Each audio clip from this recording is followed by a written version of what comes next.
Assalamualaikum warahmatullahi wabarakatuh. Saya Cynthia Mia Febriani dari kelas BKI 5B akan sedikit mengulas materi tentang budaya dan perkembangan kognitif. Yang pertama, kita harus mengerti terlebih dahulu apa itu budaya atau kultur. Budaya merupakan konglomerasi atau sekumpulan sikap, nilai, perilaku, dan keyakinan bersama yang dikomunikasikan dari suatu generasi ke generasi berikutnya lewat bahasa.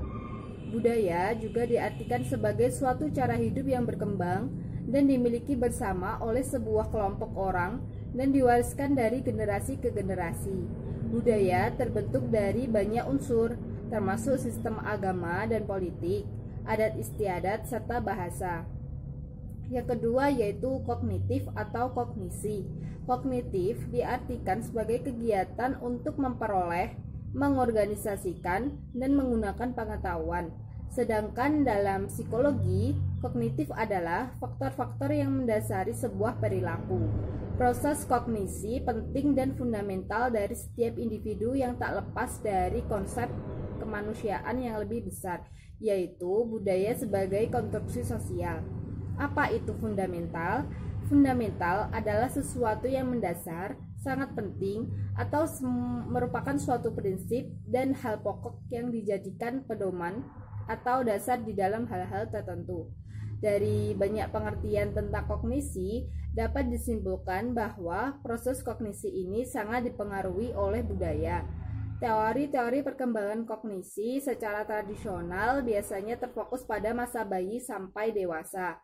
Salah satu teori yang sangat mendominasi dalam perkembangan kognisi adalah teori Piaget tentang tahapan perkembangan kognisi. Piaget adalah tokoh besar yang berfokus pada perkembangan kognitif manusia sedari kecil hingga dewasa. Perkembangan kognisi merupakan bidang psikologi yang mempelajari tentang bagaimana kemampuan berpikir berkembang dari waktu ke waktu. Berdasarkan observasi yang dilakukan oleh Piaget, ada 4 tahapan perkembangan kognitif yang dilalui manusia. Yang pertama yaitu tahap sensorimotor pada anak usia 0-2 tahun. Pada tahap ini, anak-anak memahami dunia melalui persepsi indrawi dan pengalaman motorik mereka.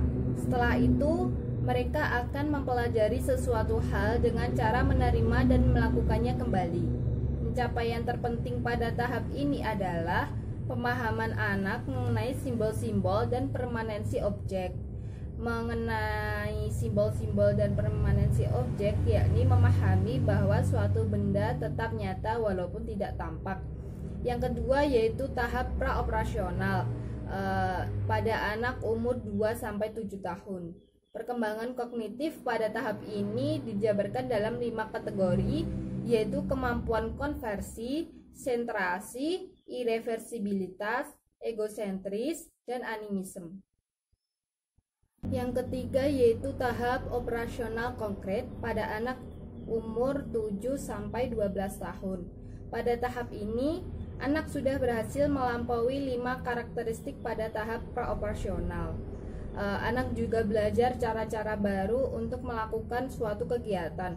Meski demikian, hal-hal yang dilakukan anak pada tahap ini bukan berdasarkan kemampuan logika, tetapi lebih ke proses trial and error. Apa itu trial and error? Dalam bahasa Indonesia, trial and error artinya coba dan salah.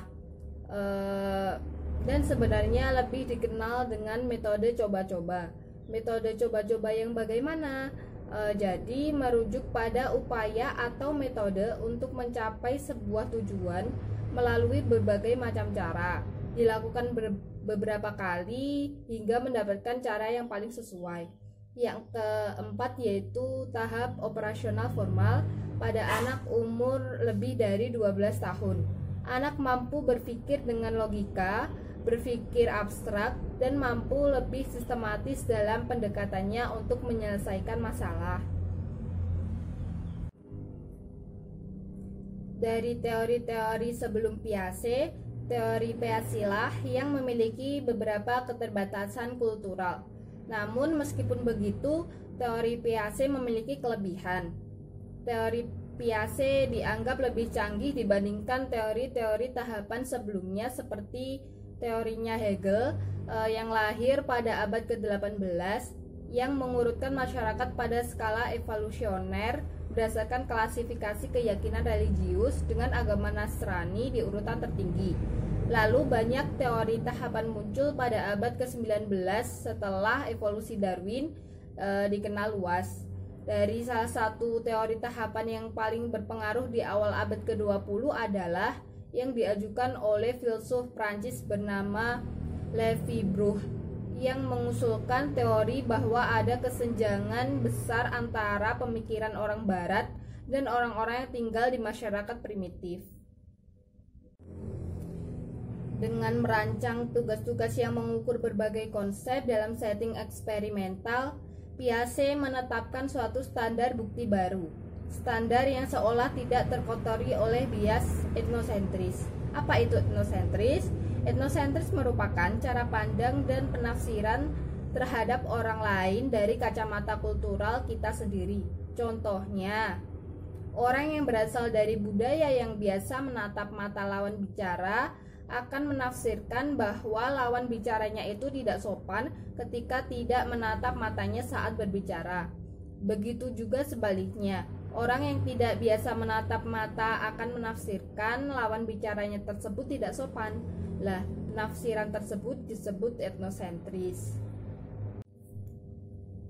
Ada 3 pertanyaan sentral terhadap teori Piaget dalam perspektif lintas budaya. Yang pertama yaitu pertanyaannya, apakah dalam budaya yang berbeda urutan tahapan perkembangan Piaget tetap sama? Jawabannya, berdasarkan penelitian yang dilakukan pada anak-anak Inggris, Australia, Yunani, dan Pakistan menunjukkan bahwa anak-anak dengan latar budaya yang berbeda menunjukkan urutan tahapan perkembangan kognitif yang sesuai dengan teori Piaget. Yang kedua, apakah usia pada setiap tahapan perkembangan Piaget sama dengan budaya lain? Jawabannya, studi lintas budaya yang dilakukan membuktikan bahwa usia pada tahap ketiga dan keempat cenderung lebih bervariatif. Yang ketiga, apakah ada variasi budaya pada tahapan Piaget? Jawabannya, ada. Ada variasi budaya yang cukup besar dalam urutan di mana anak memperoleh keterampilan spesifik dalam tahap Piaget. Dalam studi perbandingan anak suku pedalaman, yaitu ada 3, Inuit, Aranda, dan juga Baol. Setengah dari anak-anak Inuit yang diuji memecahkan tugas spasial pada usia 7 tahun. Sebagian dari Aranda menyelesaikan tes pada usia 9 tahun dan Baol menyelesaikan tes pada usia 12 tahun. Cukup sekian sedikit ulasan materi yang dapat saya sampaikan. Apabila ada kurang lebihnya saya mohon maaf. Wassalamualaikum warahmatullahi wabarakatuh.